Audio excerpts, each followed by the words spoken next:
They are usually one verses, but it covers a lot of things. A lot of things. In verse 27 talks about our beards for the men. Verse 29 talks about Leviticus 29 talks about don't cause your daughter to be a prostitute. The one we're about to read talks about not being a what you may call a gossiper. Now, Leviticus 19, like as I said, it's a very interesting chapter, kind of, because it has a lot of laws all packed into that one chapter. So any child of Yah should definitely, be paying attention to that chapter. When I want to read my daily Torah, oftentimes, not all the time, that I go to Leviticus 19. I do read other places, but a lot of the times I'll simply go to Leviticus 19. Because remember that our Heavenly Father says to talk about these laws day and night. And wherever, like day and night when you're at home, and then it says to meditate on it in Joshua chapter 1 from verse 6 to verse 8. Around there you see that the Most High tells Joshua, if you want to be successful, meditate in the book of the law. Also in Psalm chapter 1 verse 1 to verse 3, same thing. So Leviticus 19 is definitely very interesting because it has all these laws like there are in one chapters, and we all should know it. Remember that Yeshua said that this is those that keep the law are the ones who will be allowed into the kingdom. So knowing Yah's law should really be number one, for us, and then applying it and keeping it. That's another thing. So there some of them are so simple, some of them are kind of complicated, some of them you may have to ask questions to understand it, but majority of the time is very simple. Yah designed it. When it comes to the law, Yah made it very, very simple. It's very plain that anybody can understand. Now, the prophecies are different. The prophecies are not like the law. That's why Yeshua gave you the difference when he says that I did not come to abolish the law or the writings of the prophet. I did not come to abolish but to fulfill. So there's the difference between the prophets and the laws. The law has more to do with our salvation than the prophecy. It's good to know the prophecies. It's good to know it, but it's kind of written in codes. It's not written in plain languages, and many of them are being fulfilled right now. And when they usually get fulfilled, most people don't know. So, but the laws are very simple. The reason why the Most High made the laws to be very simple is because we're supposed to keep it. Now, according to Romans chapter 2, if you read the whole chapter of Romans chapter 2, you see that everyone is going to be judged according to the law. Everyone, the Chinese, the Indians, the whites, the black Africans, everyone will be judged according to the law, including those who don't even have the law. They will still be judged by the law. So for us to then have access to it, that's a good thing, because now we know what we're supposed to do. So if you look at Leviticus 19:16, Leviticus 19:16, it says, you shall not go about as a tale bearer among your people, nor shall you take a stand against the life of your neighbor. I am Yah. So you see two laws. All of these laws, they all have the same none is less than another. They all mean the same thing. They all have the same, they are all powerful. They are all forever. They are all from the Most High. So you see two laws in one chapter, in one verse. And remember that when the scriptures was written, it has no chapters and verses. It was later on that it was organized and put in chapters and verses, which is the will of Yah. Yah wanted it to be that way, so that it will be easy for us to navigate and go through it. So, but the main one is the first one in Leviticus 19:16. You shall not go about as a tale bearer among your people. And this is very easy. It's very easy for us to be guilty of this. And that's why we should know it and keep it in mind, so that we don't become guilty of this. To be a talebearer among your people. Some of you may know what that means, some of you may not. And it's so easy to be guilty of this. It's very, very easy for us to, fall into temptation and find ourselves being guilty of this. So, and before you know it, it will catch you off guard. Before you realize it, you are going to be talking about someone without even realizing it. Now, whatever you cannot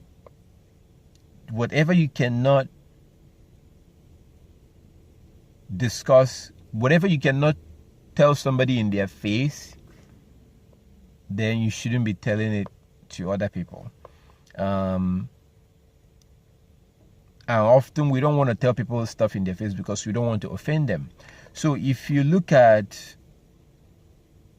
let me just let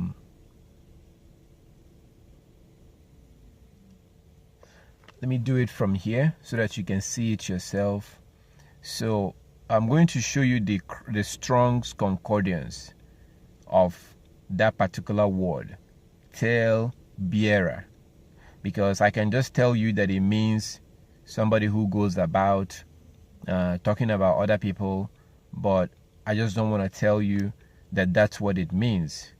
So what I'm going to do right now is that I'm going to post up the Strong's Concordance, which is kind of like a dictionary of that particular word, tale bearer, so that you can see what it means.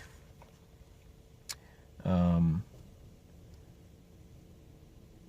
can see what that word means, because it's very important for us not to be guilty of this.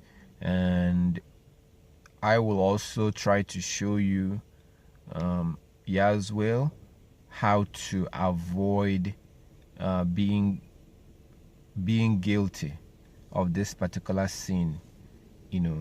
How to avoid not falling into temptation, how to avoid it, because sometimes somebody might do something to you and might warrant you talking about them and stuff like that. So, and it may be difficult to resist. It may be very difficult to resist. So give me, I'm trying to post it up for you right now.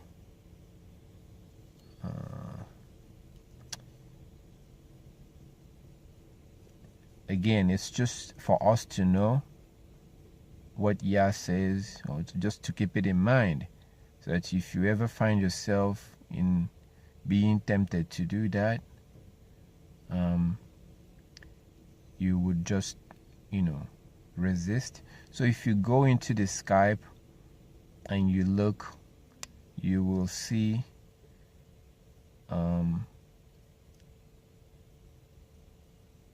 I just posted up the strong the Strong Concordance.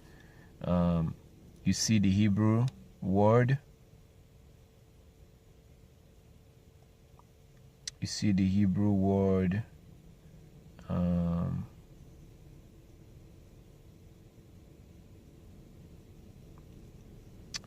Okay, so the Hebrew word is rokel,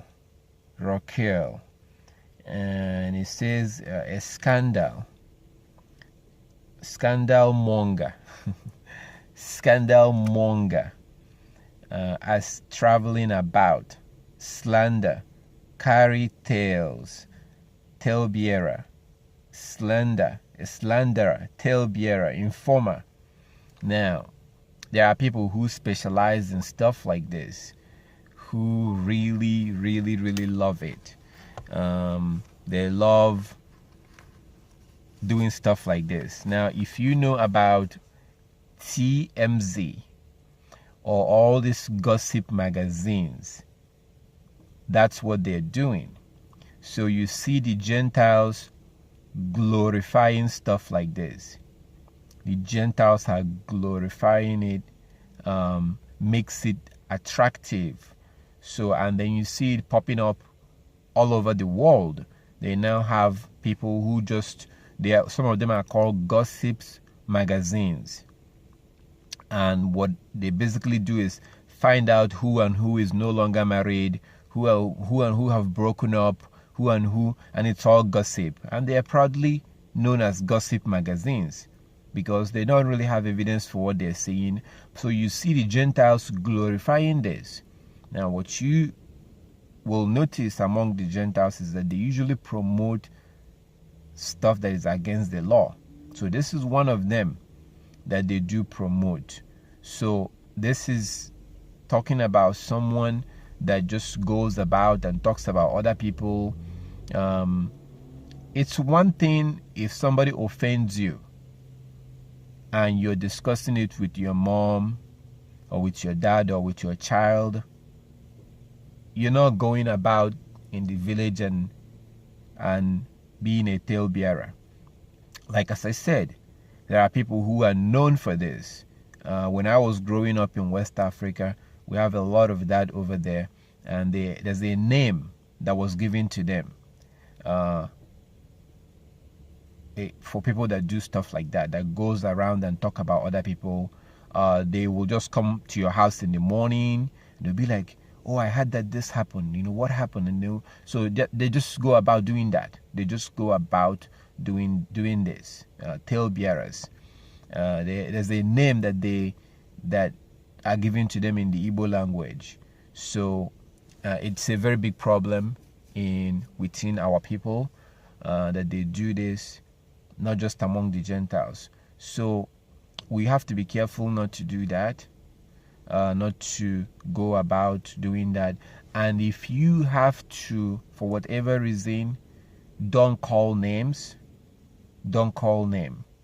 If you have to tell somebody about someone else, there has to be a reason.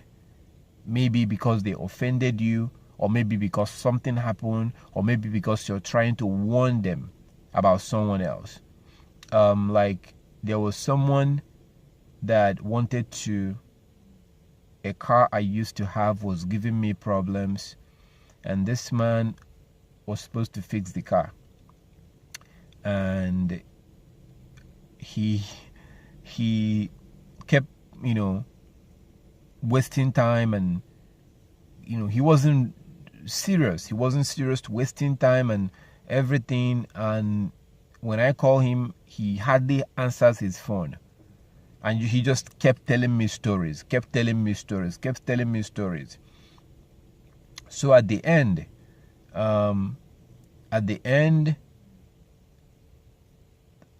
I saw a brother, a Hebrew, who wants this man that did this to me to fix his car. So I told, right in front of his face, in front of the man that did this to me, I told that brother, do not let this man fix your car. You are going to regret it. You will regret it if you let him fix your car, because I know what he did to me. I could hardly get him on the phone. He really, really, really made life very difficult for me. So I didn't want my brother to go through that situation. I have no idea who this brother is. I don't know who he is, but as soon as I saw him, that this Gentile wants to fix his car. He wants this Gentile, because this man will approach you and give you the impression, so you get an impression that you're going to save money in his hand. You get an impression. And then you're thinking, oh, I'm going to save money by letting him do this work. But then he wastes time because he takes on a lot of work. So he has already stuff that he has to do while he takes on your own work. So that will waste your time and frustrate you. So when I saw a brother of mine who wants his car to be fixed, a Hebrew, I told him, no, don't let this man fix your car. You're going to regret it. And I was saying this right in front of that man. So the point is that there are situations where you may have to warn someone, and you may have to bring up something that happened in the past. But if you have to do that, don't call names, because let's say you and I have a situation right now and we have a misunderstanding. And then I go talk to someone else. I start telling them, oh, Brother Kada, or brother, Sister Juliet, or Sister Rose, or Ivan, or Victoria did this, did this. And I'm just like talking about you to, let's say I'm talking about you, about what you did to me, talking about you to, to any of these sisters. If you can avoid it, Now again, there sometimes people will hurt you. Sometimes people will hurt you really bad, and depending on the situation, the reason why you are talking about it, depending on the why, but then it becomes a personal issue. But like as I said, I don't know if you guys know, there are people who specialize in doing this, and they are known for this. They go about just talking about people. You just go about talking about people. Any little conversation, they start talking about somebody. Oh, did you hear? Did you hear that this and this? Did you hear that these people are fighting? Did you hear that this person and this person, they were fighting? I think they're about to break up. I think they may break up. Just like they just go about, Or did you hear this? Or like, there are people who specialize in this. And that's one of the negative aspects of the Hebrew culture that Igbo people have retained till this day. And the people that do this are known as the word in the Igbo language is asili. So the person that does it is known as onye asili, that goes about being a talebearer. So any person that grew up in the Igbo land, as soon as they see this verse, they know exactly what Yah is talking about. And we shouldn't do that. So you just have to be mindful. Remember that we are supposed to be like in Matthew 25, you read about the 10 virgins. And those 10 virgins, 5 was wise, but 5 was foolish. So the Most High and Yeshua wants us to be like those 5 wise ones. So whatever we do, we think. We don't just run our mouth and talk. We think before we talk. We think and make sure that the things we're about to say or do does not contradict the law. We're supposed to be slow. We're supposed to be, in terms of verbal, the way we talk. So we're not supposed to be running our mouth. It's not that we can't do it. We can do it. We used to do it. But we're no longer that person that we used to be. So you don't want to, this is a law that is very easy to keep. There will be a lot of temptation, but you can do this. You can do this. Just don't go about, talking about people. It may be hard. It may be hard to resist. Again, like as I said, it doesn't mean that if I hurt you, if I do something wrong, that you shouldn't tell someone else. That's not what it means. So if I do something wrong to you, but at the same time, you also have to give that person a chance to, you don't just assume that they do something wrong to you and you didn't ask them. You have to ask them to make sure that you have to ask them to make sure.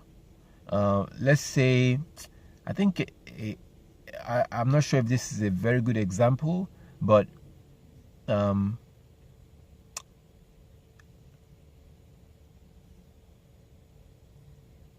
so for example, let me give you an example. I spoke to Sister Georgia last night, and she told me that she won't be able to make it.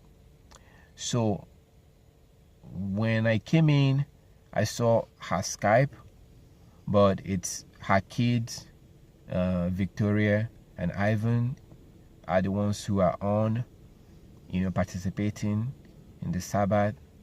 So, you see, I asked about their mom. They said, oh, she couldn't make it. So the point I'm trying to make is that I can't just assume. You see, if I keep quiet and assume that Sister Georgia is the one who is on, then I'll be making a mistake. You see, that's why you have to ask. You have to ask so this is not really a very good example, but the reason why I use this as an example is because of assumption. It's easy to assume that this person did this and this person did that or whatever. It's easy to assume. That's why you have to always ask. If somebody offends you, try to let them know, this is what you did to me and I don't really like it. And then as soon as you say that, as soon as you let them know, then listen to see how they will respond. If they respond by saying, oh, I'm so sorry, I didn't mean to do that, then you know that they are sorry. But if they respond and start giving you excuses and reasons and stuff, look at their reasons and see, maybe they have a good reason. Maybe you're the one that misunderstood them. But if they don't have a good reason, they just start defending themselves and all that, then you know. But it's always good to give somebody a chance to explain themselves.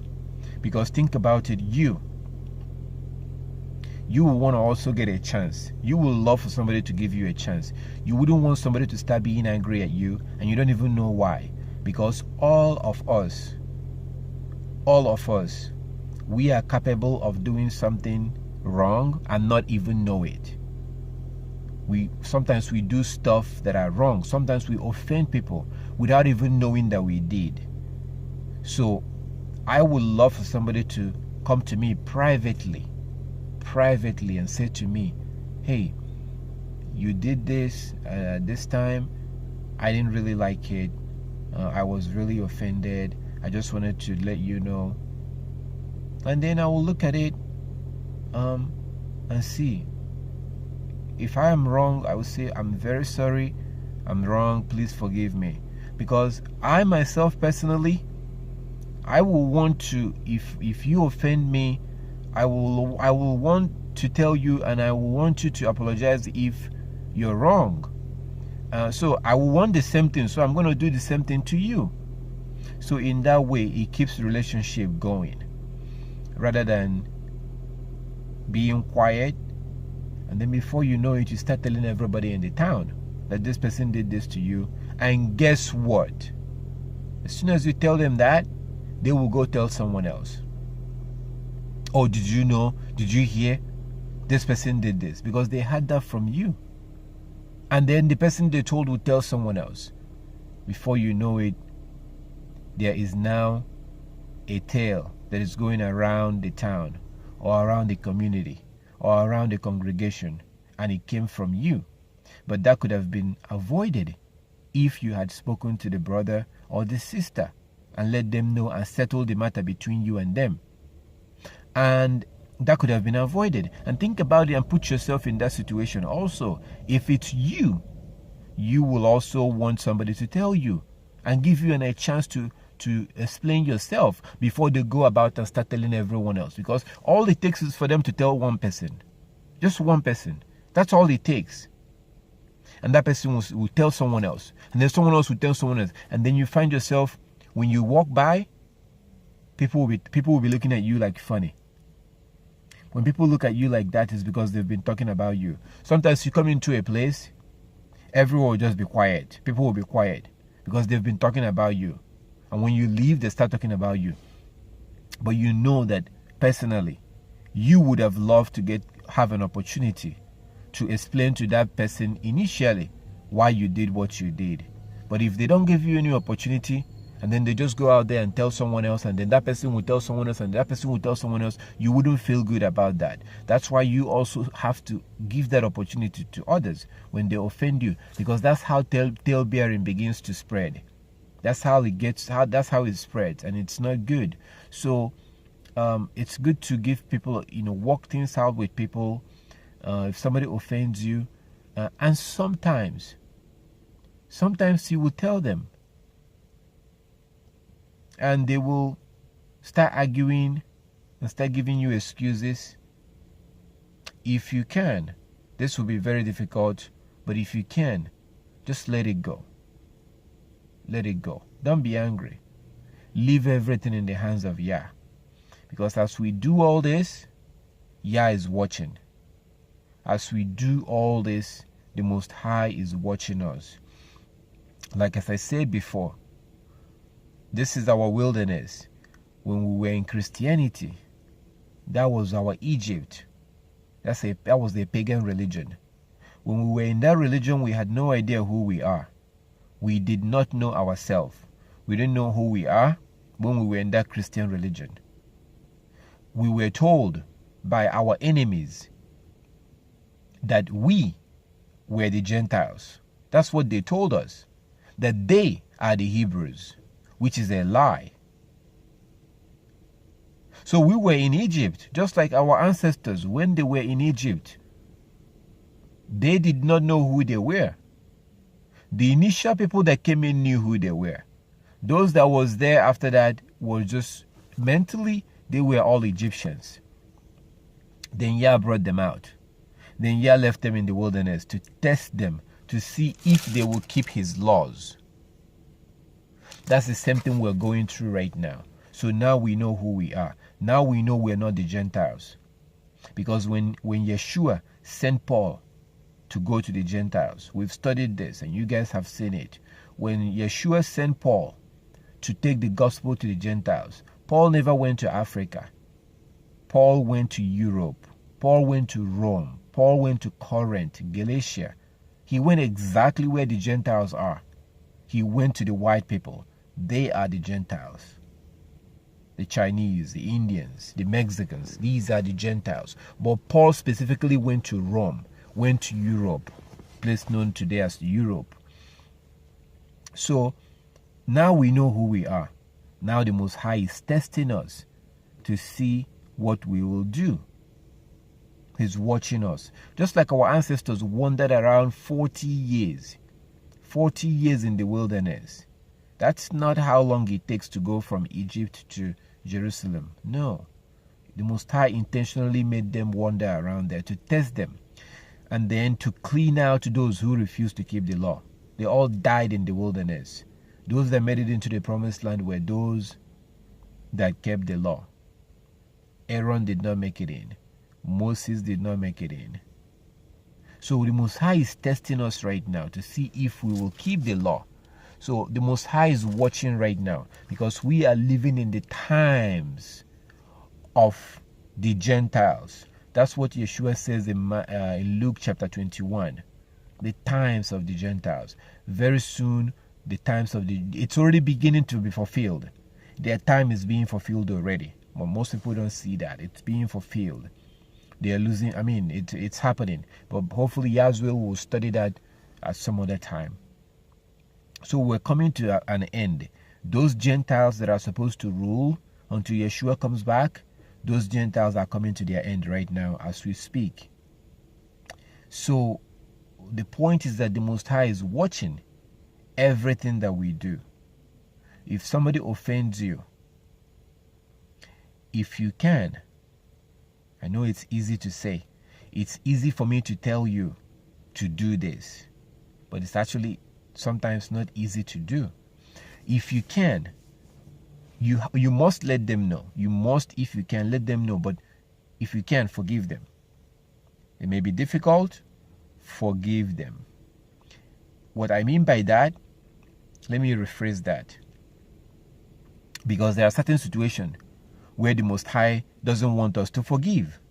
I know that sounds like, what? There are situations, there are people that Yah don't want us to forgive. There are people that He doesn't want us to forgive forever. So it depends. But what you do is that you leave it into the hands of the Most High. Let Him fight for you. If I rip you off, if I cheat you, if I do something wrong to you, you see, you may not know this, but the worst thing you can do to me is to leave it into the hands of the Most High.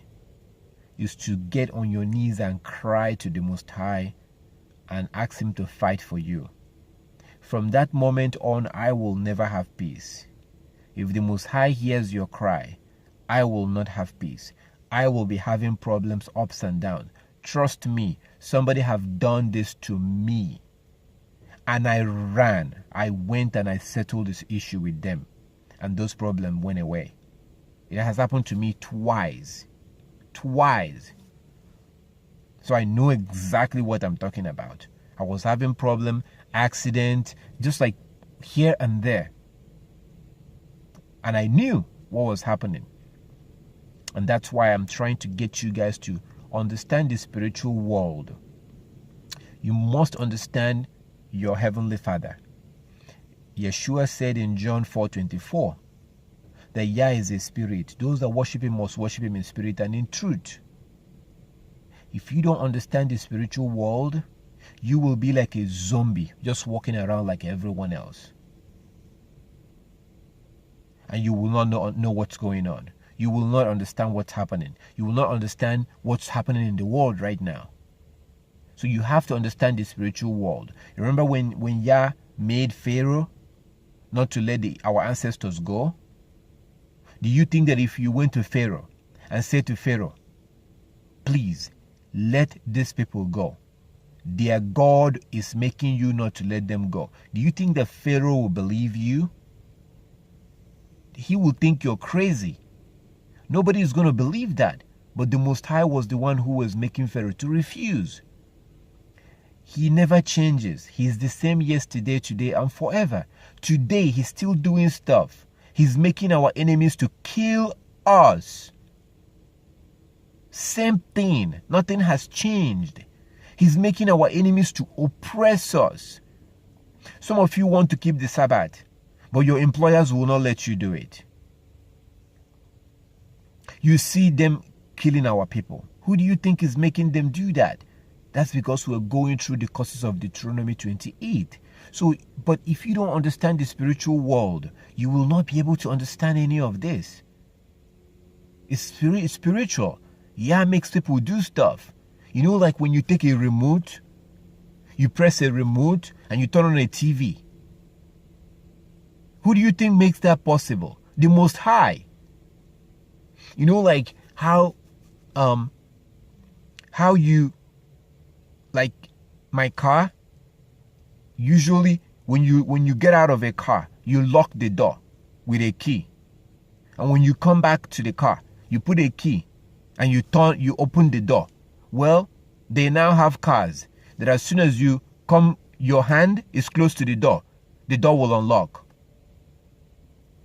But all this technology, where do you think it's come from? It came from the Most High. He's the one that gave the wisdom to design these things. These are spiritual things. You and I, we are all in different places right now. And we are communicating. That's because of the Most High. It's not because of the Chinese or the Japanese or the Indians. No. Yah gave them the spirit to develop these things. Why? Because we're living in the last day. So never you dare give a man credit for all this technology. That's an idolatry. The Most High is the one that make them to design this thing. He's the one that put it in their spirit. Why am I saying all this? The Most High is a spirit. He's watching what's going on. If somebody offends you, if you can,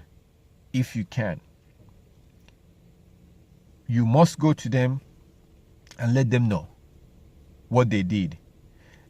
Depending on what the offense is, I'm telling you, the worst thing you could do to someone. See, you may think that the worst thing you could do is to go file a lawsuit and sue them in court. No. Because guess what? If you sue them in court, like those people, the people, I gave you an example, the thing that happened to me, it has to do with money. Let's say they went and sued me in the court, and we went to court. I can tell the court that I don't have the money. And this was a while ago. I can tell the court that I don't have the money. What will the court do? They may make me pay like $20 or $30 or $50 every month. Now, is that the way you want to get your money? It's going to mean nothing. But that's how the Gentile tells you that you can fight someone. But when these people went on their knees and cried to the Most High and complained about me, I began to have problems. I had to went and settle them and apologize to them. This happened 2 different times and 2 different occasions to 2 different people. And I knew. I've told you guys this story probably multiple times. When I went to the second time this happened, when I went to that person and settled the situation with them, he said this. He said, whatever I have said against you in regarding to this issue, whatever, like he said something like that. Whatever I have said against you, I take it back. Whatever, he was talking about the prayers he was praying against me. This man was praying against me because I offended him. And he was innocent. I was the guilty one. So the Most High had his prayer. So you see, that's why I told that the worst thing you could do someone, your mind will be telling you that the worst thing you could do is to go fight them physically, to go attack them, to go sue them to court, No. You are a child of the Most High. If you're keeping his laws, complain to your father and just keep quiet and you see what will happen. You see what will happen to that person. Just complain to your father. He's watching. He's watching what's going on. So let's go to Malachi. Verse 8, which a lot of people are familiar. And a lot of people are also using this verse 8 to steal money from people. So, but we're not verse 8 and verse 9 and verse 10 is not the reason why we're reading this. We're reading this from verse 8, chapter 3 from verse 8, Malachi chapter 3 from verse 8. We're reading it just to see what the Most High says. Just to see what he says. Just to be in context. I didn't want to just jump from somewhere. Let's start from verse 8 and then as we go down, we will see the reason why we're reading this. Malachi 3:8 from verse 8. Will a man rob Elohim? Yet you have robbed me. But ye say, wherein have we robbed thee? In tithe and offering. Ye are cursed with a curse, for ye have robbed me, even this whole nation. Bring ye all the tithes into the storehouse, that there may be meat in mine house, and prove me now herewith, saith Yah of hosts, if I will not open you the windows of heaven, and pour out a blessing, that there shall not be room enough to receive it. I will rebuke the devourer for your sake, and he shall not destroy the fruits of your ground, neither shall your vine cast her fruit before the time in the field, saith Yah of hosts. All nations shall call you blessed, for you shall be delightsome land, a delightsome land, saith Yah of hosts. Your words have been stout against me, saith Yah, yet you say, what have we spoken so much against thee? You have said, it is vain to serve Elohim. And what profit is it that we have kept his ordinances, and that we have walked mournfully before Yah of hosts? But now we call the proud happy. Yea, they that do wickedness are set up. Yea, they that tempt Elohim are even delivered. Then they that feared Yah spake often one to another, and Yah hearkened and heard it, and a book of remembrance was written before him for them that feared Yah and that thought upon his name. And they shall be mine, said God of hosts, in that day when I make up my jewels, and I will spare them, as a man spareth his own son that serveth him. Then shall ye return and discern between the righteous and the wicked, between him that serveth Elohim and him that serveth him not. Okay, thank you. Chapter 3? Chapter 4? Yeah, go ahead, chapter 4. For behold, the day cometh that shall burn as an oven, and all the proud, yea, all that do wickedly shall be stubble. And the day cometh shall burn them up, saith Yah of hosts, that it shall leave them neither root nor branch. But unto you that fear my name shall the Son of Righteousness arise with healing in his wings. And ye shall go forth and grow up as calves of a stall. And ye shall tread down the wicked, for they shall be ashes under the soles of your feet. For your feet in that day that I shall do this, saith Yah of hosts. Remember ye the law of Moses, my servant, which I commanded unto him in Horeb for all Israel, with the statutes and judgments. Behold, I will send Elijah the prophet before the coming and great and dreadful day of Yah. And he shall turn the heart of the fathers to the children, and the heart of the children to their fathers, lest I come and smite the earth with a curse.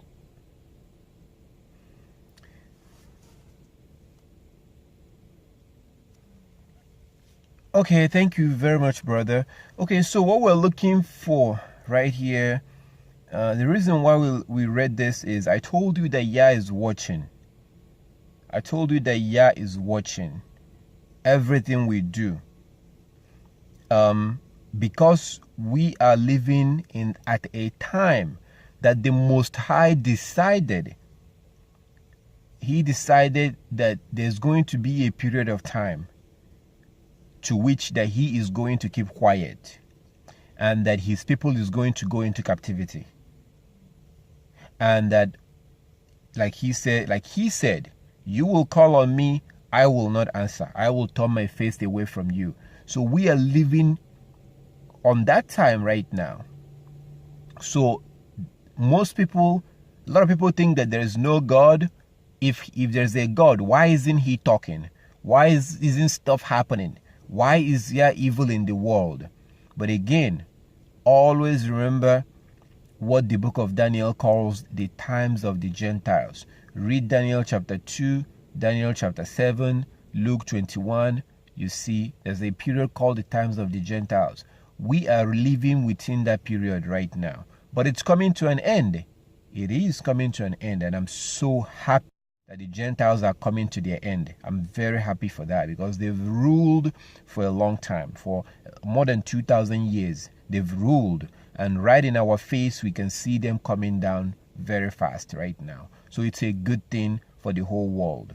So, and also that means that Yeshua is coming fast, because they are supposed to rule until Yeshua will come back. So if we then look at those Gentiles, that they're going down fast, they are dying more than they are coming into the world.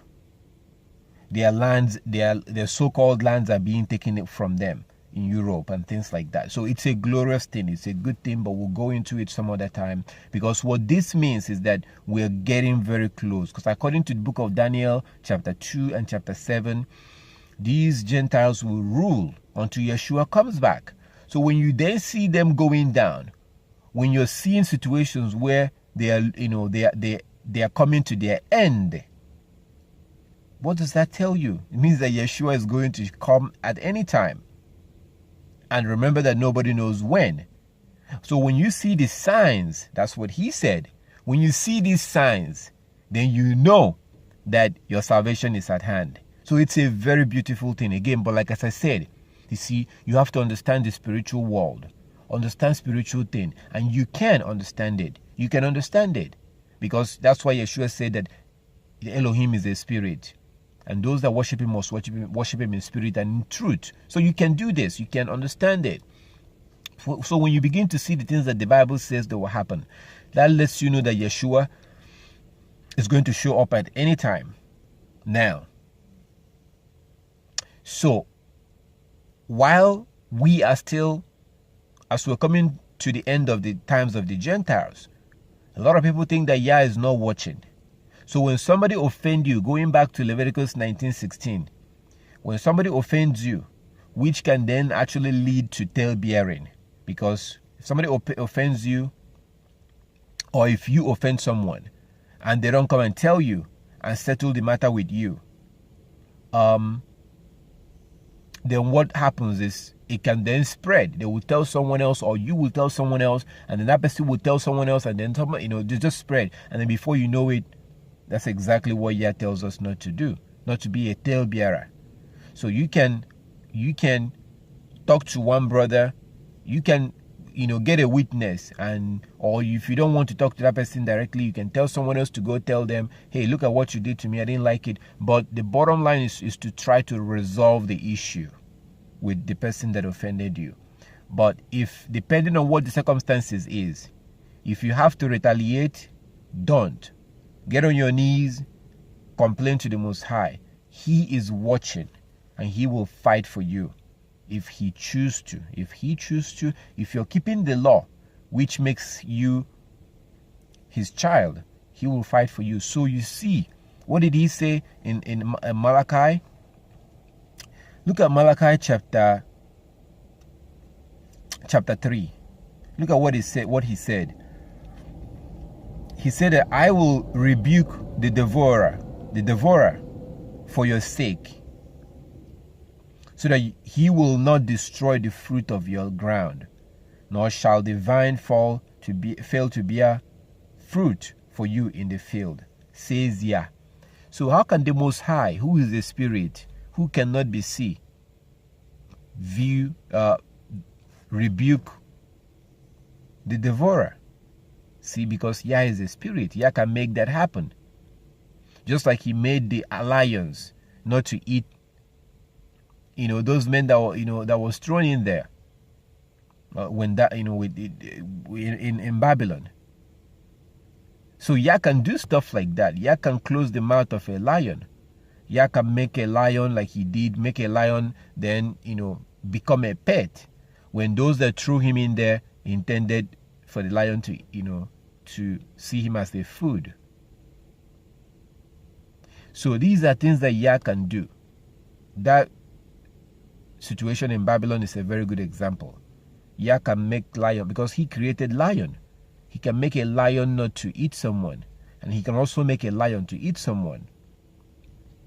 Yah can make someone that offend you, Yah can make their life hell on earth until they come and apologize to you and get things straight. So keep in mind that you do have a father.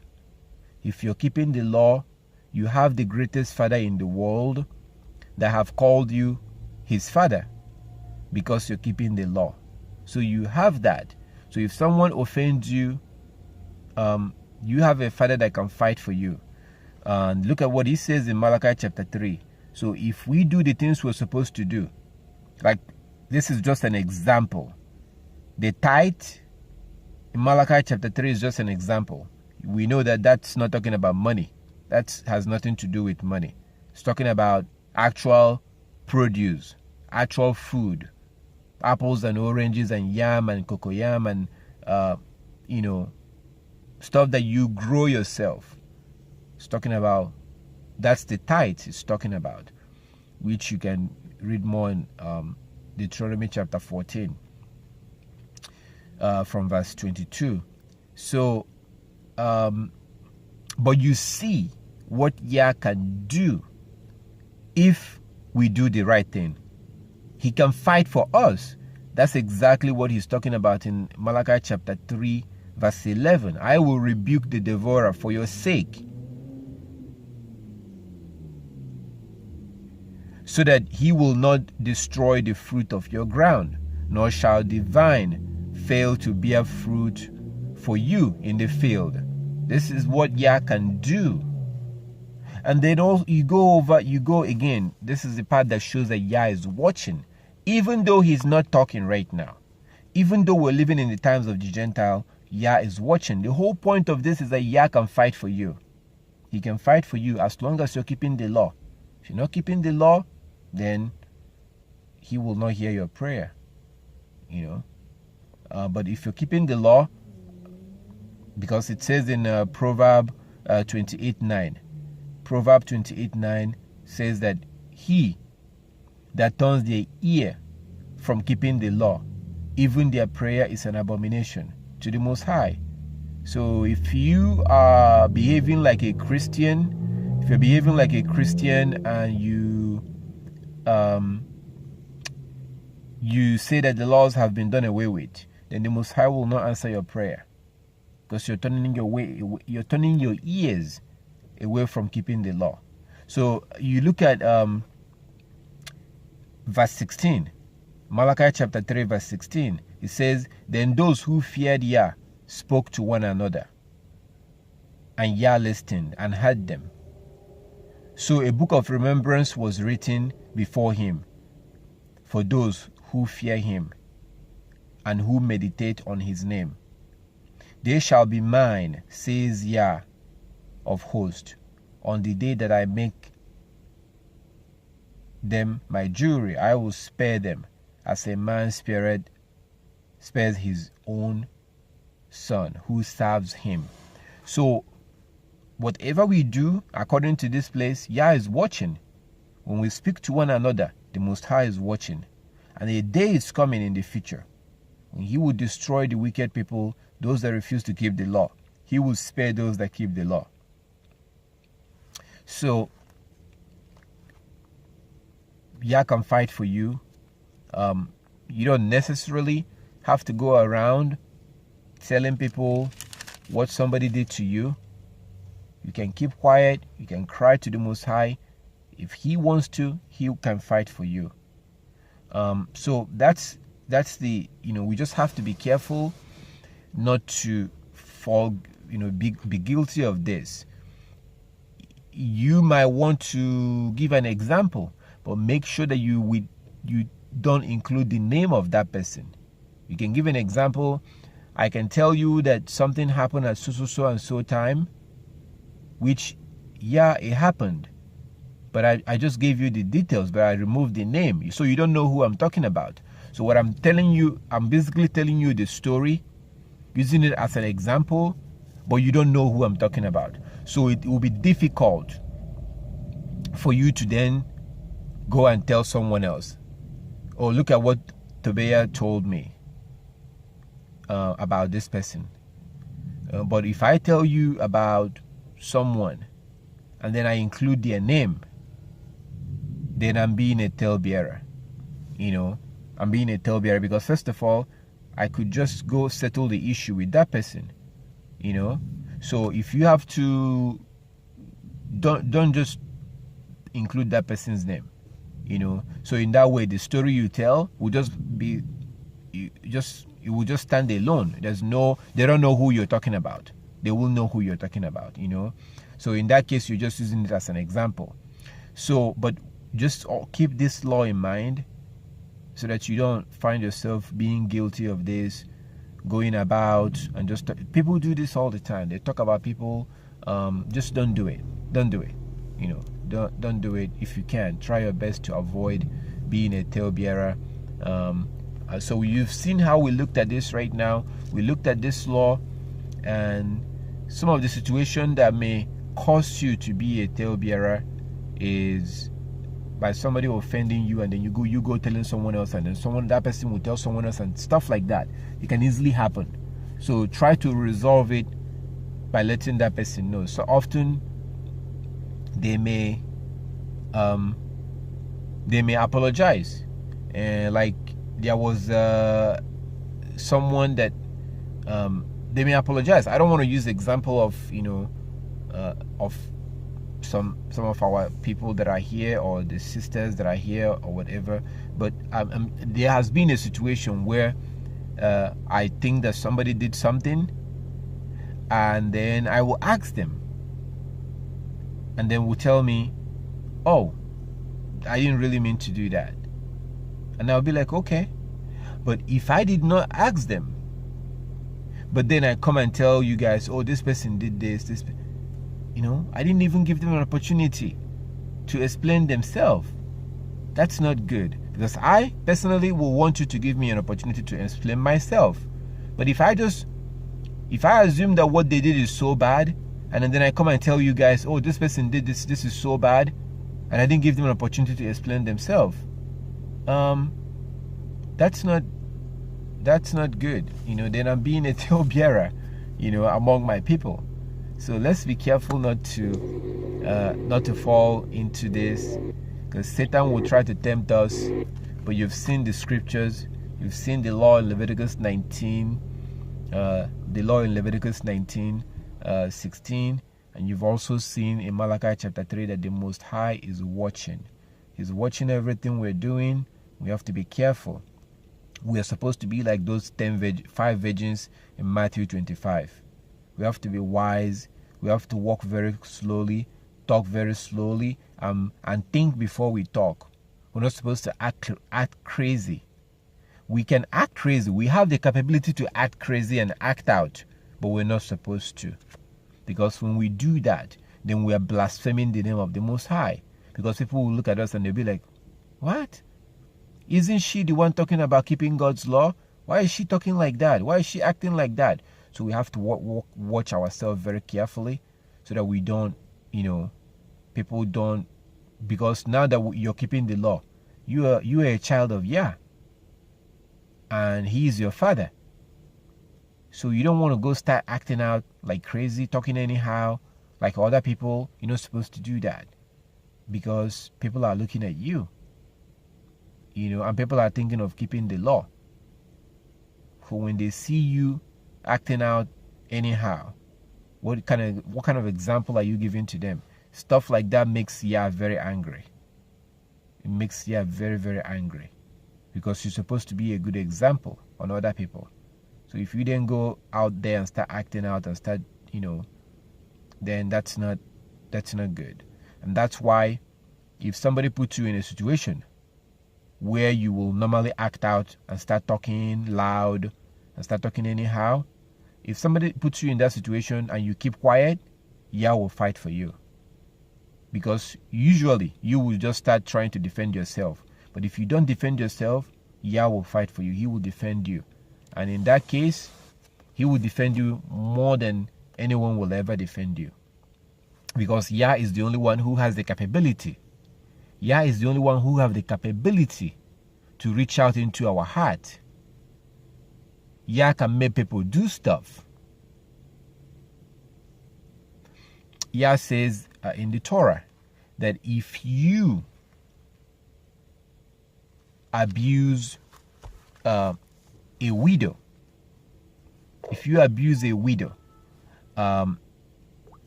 or an orphan, that he said that he will kill that person,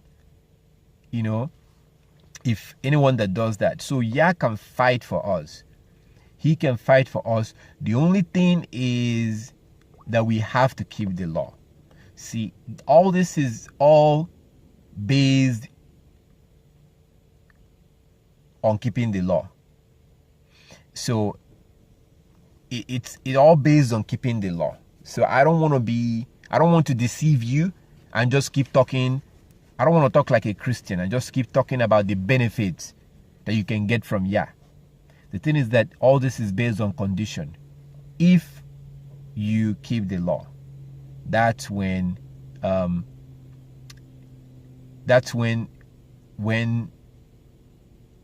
you get these benefits.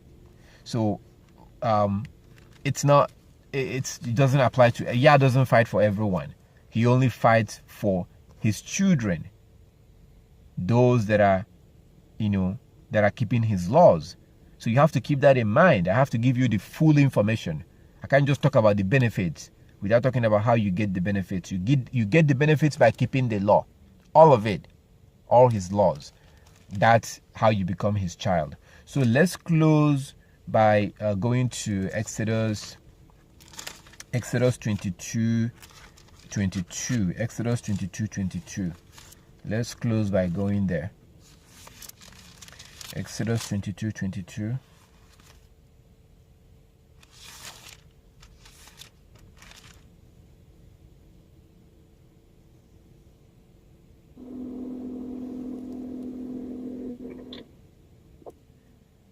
To verse 24. Exodus 22, verse 22 to verse 24.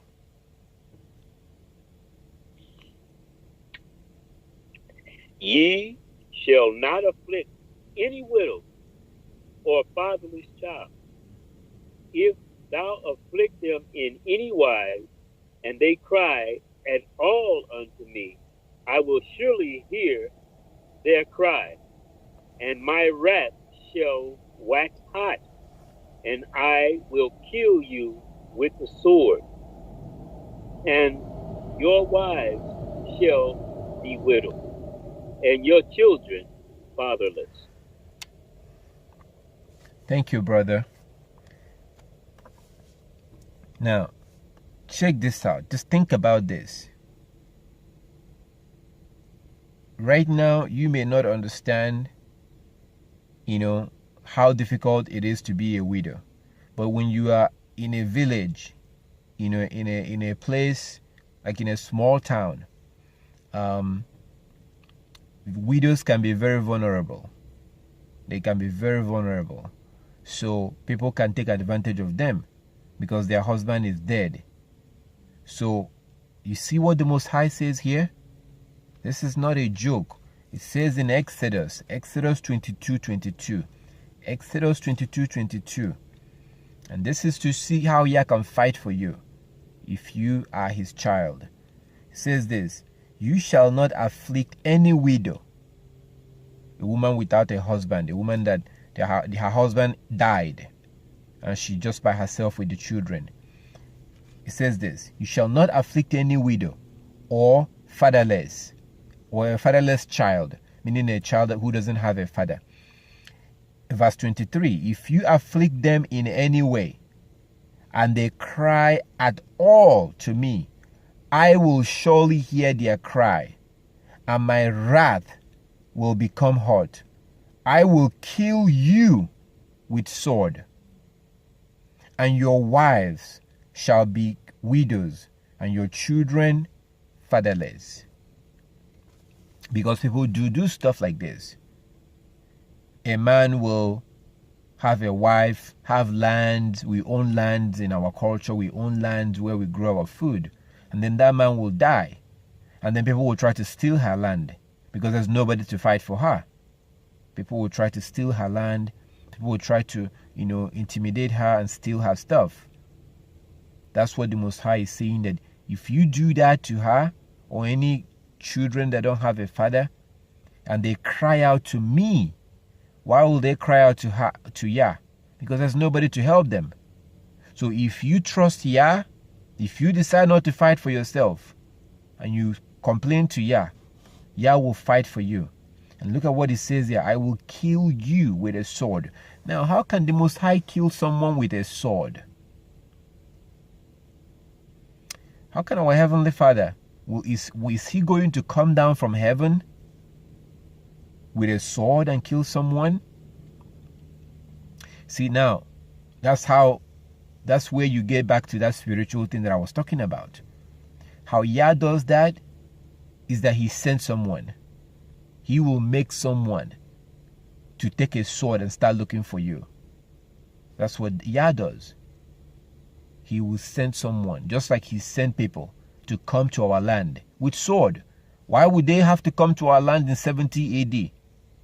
Why? What exactly did we do to the Romans, Europeans, to come to our land and drove us out in 70 AD? And then their emperor actually said that God made him do it. That's what he said. Just like George Bush. When George Bush went into Iraq, he said that God made him do it. And people were laughing. People think he's crazy. So usually when Yah does stuff, people think it's crazy. Most people don't believe it. Most people don't think it's crazy.